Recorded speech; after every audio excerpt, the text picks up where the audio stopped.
হাসনাত আব্দুল্লাহ একটা জিনিস, কথা কোন ঠিক কিনা?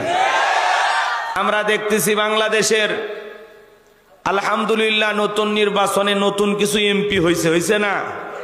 এদের মধ্যে বর্তমানে বাংলাদেশের সবচাইতে আলোচিত এমপির নাম হলো হাসনাত আব্দুল্লাহ।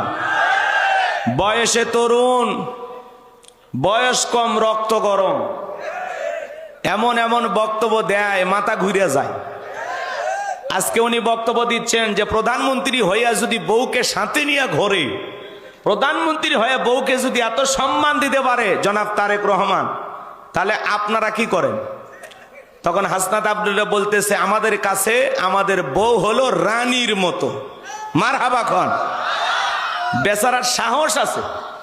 উনি বলতেছে প্রধানমন্ত্রী তারেক রহমান সব জায়গায় বউ নিয়ে যাইতেছে, উনি যদি প্রধানমন্ত্রী হইয়া বউকে এত সময় দেয়, বউকে এত সম্মান দেয়, সব সময় বউকে এভাবে আগলায় রাখে প্রধানমন্ত্রী হইয়া, তাহলে আমরা কি করতেছি? তাহলে আমাদের উচিত বউকে এভাবে আগলায় রাখা এবং বউকে প্রধানমন্ত্রীর মতো সম্মান দেওয়া। হাসনাত আব্দুল্লাহ একটা জিনিস, কথা কোন ঠিক কিনা? খেজুরের হিসাব দিয়া সারা বাংলাদেশের সব এমপিদের ঘুম হারাম করে দিছে, কথা বলেন ঠিক কিনা? খেজুরের হিসাব দিয়া। পরে আমরা জানতে পারলাম সৌদি আরব থেকে বাংলাদেশে খেজুরের কার্টুন আসছে 12,500। কত? এই নওগাঁ জেলাতে আসছে, আমাদের বগুড়াতে আসছে 291 কার্টুন। কথা কি বুঝতে পারতেছেন? এরপরে একেবারে ঢালাও ভাবে কত কার্টুন কোন জেলা সব বরাদ্দ চলে এলো। এর আগে কিন্তু এই তালিকা আমরা দেখি নাই। এই হাসনাত আব্দুল্লাহর কারণেই গুমর ফাঁস হয়ে গেছে, কথা বলেন ঠিক কিনা? একবারে পুরো জাতির সামনে সব উন্মোচন। কয়েকদিন আগে আবার 10 লাখ টাকা বরাদ্দ পাইছেন, সেটা আবার কিভাবে খরচ করবেন সেটা আবার হিসাব দিচ্ছেন। আবার জনগণকে বলতেছেন, আপনারা জানেন আমার বেতন কত? একটা এমপি বেতন পায় 1,74,000 টাকা। এবং ঢাকায় আমি একটা বাড়ি পাইছি, যেই বাড়ির ভাড়া 1-1.5 লাখ টাকা। আপনাদের কারণে, আপনারা ভোট দিয়ে আমাকে নির্বাচিত করছেন, আমি এই 5 বছরের জন্য আমি আপনাদের চাকরি করতেছি, বিদায় আপনাদের সুখে দুঃখে পাশে থাকবো। আপনাদের একটি টাকাও আমার দ্বারা এদিক সেদিক হবে না। যা বরাদ্দ পাই টু পাই হিসাব আপনাদেরকে দেব। এই জন্য হাসনাত আব্দুল্লাহ একটা পেজ খুলছে, নাম দেশে জবাবদিহিতা। মানে এই 5 বছর যদি এইভাবে প্রত্যেকটা এমপি কি পায়, এটা যদি হাসনাত আব্দুল্লাহর মাধ্যমে এইভাবে ফাঁস হতে থাকে, বাকি এমপিদের দুর্নীতি করা বন্ধ হয়ে যাবে। এই হলো তরুণদের পাওয়া। এই জন্য আজকে যুবকেরা আয়োজন করছে কারা? যুবকেরা। আলহামদুলিল্লাহ, আমি একেবারে বয়স খুব বেশি হয় নাই, মোটামুটি যুবকদের খাতারে আছি। যদি মনে করেন আর কি, তাহলে আয়োজকও যুবক, আমিও যুবক, বাংলাদেশের এমপিও 2-4 জন হয়েছে যুবক, কথা বলেন ঠিক কিনা? তাহলে সারা দেশে যেহেতু যুবকদের জয় জয়কার আশা করা যায়, যুবকদের মাধ্যমে সমাজ পরিবর্তন হবে, কথা বলেন ঠিক কিনা? যুবকেরা যদি জেগে থাকে পথ হারাবে না বাংলাদেশ, কথা বলেন ঠিক কিনা? এরকম হাসনাত আব্দুল্লাহর মতো সৎ এমপি যদি বাংলাদেশের প্রত্যেকটি মানুষ পায়, বাংলাদেশ দুর্নীতি মুক্ত হবে, চাঁদাবাজ মুক্ত হবে, সন্ত্রাস মুক্ত হবে। দুর্নীতিবাজদের জায়গা বাংলার জমিনে হবে না, হবে না। এরকম সময়ের সাহসী যোদ্ধা এরাই আগামীতে বাংলাদেশকে আবারও নতুন করে পথ দেখাবে, কথা বলেন ঠিক কিনা? তো চলুন আমরা আলোচনা শুরু করি।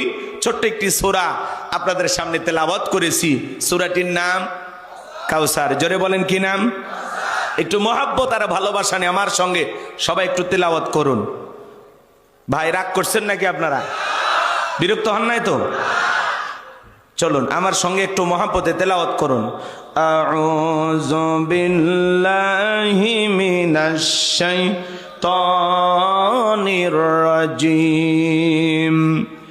বিসমিল্লাহির রাহমানির রাহিম। বিতাড়িত মর্দাত শয়তানের কাছ থেকে আল্লাহ পাকের কাছে আশ্রয় প্রার্থনা চাচ্ছি। পরম করুণাময় দয়ালু আল্লাহ তাআলার নামে শুরু করছি। ইন্না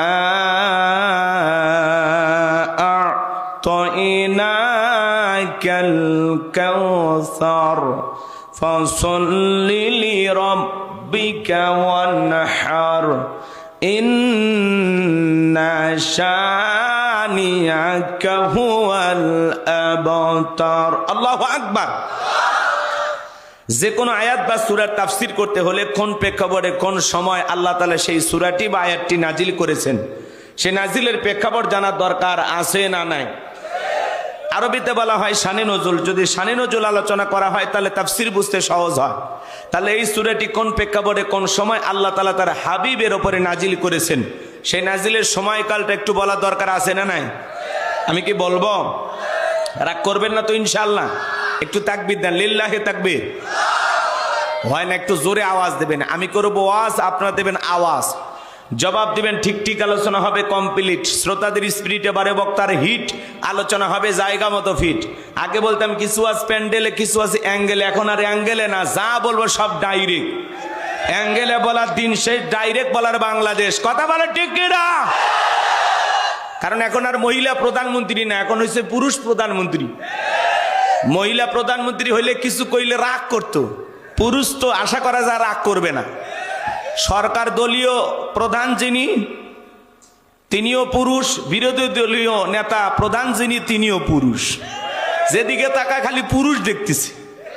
কথা বলেন ঠিক কিনা? এইবার আশা করা যায় পুরুষদের সুদিন ফিরে আসবে ইনশাআল্লাহ। এর আগে তো কিছু কইলে নারী নির্যাতনের মামলা দিত, কি বলেন? কারণ নারী পাওয়ারে ছিল। এখন আলহামদুলিল্লাহ পুরুষ প্রধানমন্ত্রী। আশা করা যায় এদেশে আর পুরুষেরা নির্যাতিত থাকবে না। কথা বলেন ঠিক কিনা? এইবার যদি পুরুষেরা ঘর জামাইয়ের জায়গা থেকে মাথা উঁচু করে বাঁচতে পারে, কথা কন ঠিক কিনা? হ্যাঁ, চলুন আমরা আলোচনা শুরু করি। ভয় আছে? ভয় ডরবিন ভাবে কোরআন এবং সুন্নাহর আলোকে বর্তমান প্রেক্ষাপটকে সামনে রেখে, বর্তমান বিশ্বকে সামনে রেখে আমরা আলোচনা করার চেষ্টা করব। আল্লাহ বক্তা শ্রোতা সবাইকে কথাগুলো বলার এবং শোনার এবং আমল করার তৌফিক দান করেন। জোরে বলুন আমিন। বিশেষ করে আমার জন্য দোয়া করবেন, আমি যেন আপনাদের সামনে সুন্দরভাবে এই বিষয়টা উপস্থাপন করতে পারে। আল্লাহ যেন সেই জ্ঞান, সেই তৌফিক আমারে দান করেন। জেলে এখন আমিন। আমার কোনো জ্ঞান নাই, জ্ঞান দেওয়ার মালিক কে? ক্বালু সুবহানাকা লা ইলমা লানা ইল্লা মা আল্লামতানা ইন্নাকা আনতাল আলিমুল হাকিম। বলুন সুবহানাল্লাহ।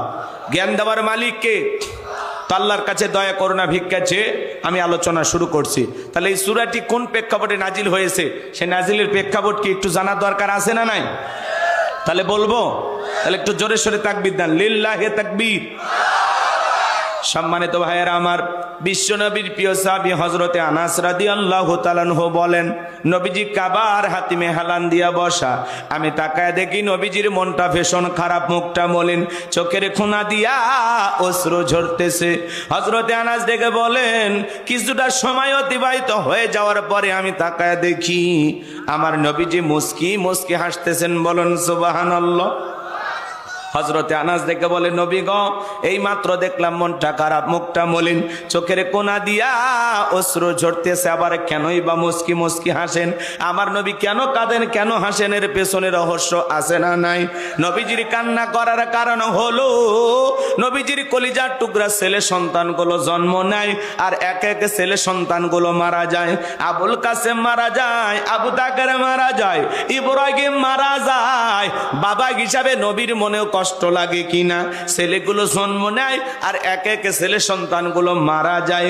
নবীজির কাছের চাচা নাম হলো আবুল আহাব, ডেকে বলে, ভাতিজা, তোমার বংশে ভাতিজার কেউ থাকলো না, তুমি একটা লেজ কাটা, তুমি একটা নির্বংশ, তুমি একটা হাট করে জোরে কন্যা উযুবিল্লাহ। যদিও রাসূলের চারটি কন্যা সন্তান জীবিত ছিল, কিন্তু ছেলেগুলো জন্ম নেয় আর এক এক ছেলে সন্তানগুলো মারা যায়। বলেন তো বাজান, সন্তান যদি মারা যায় মনের কষ্ট কমে না বাড়ে? আরেকটু জোরে বলেন। আবার আপন মানুষ হয়ে সমালোচনা করতেছে, তাহলে কষ্ট কমে না আরো বাড়ে?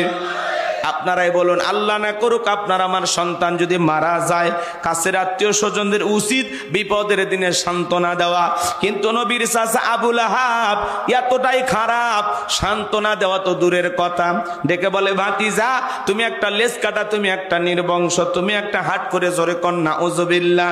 এ বাজান, এই পৃথিবীর জমিনে আল্লাহ রাব্বুল আলামিন অনেক নবী রাসূলকে পাঠিয়েছিলেন, তাদেরকে আল্লাহ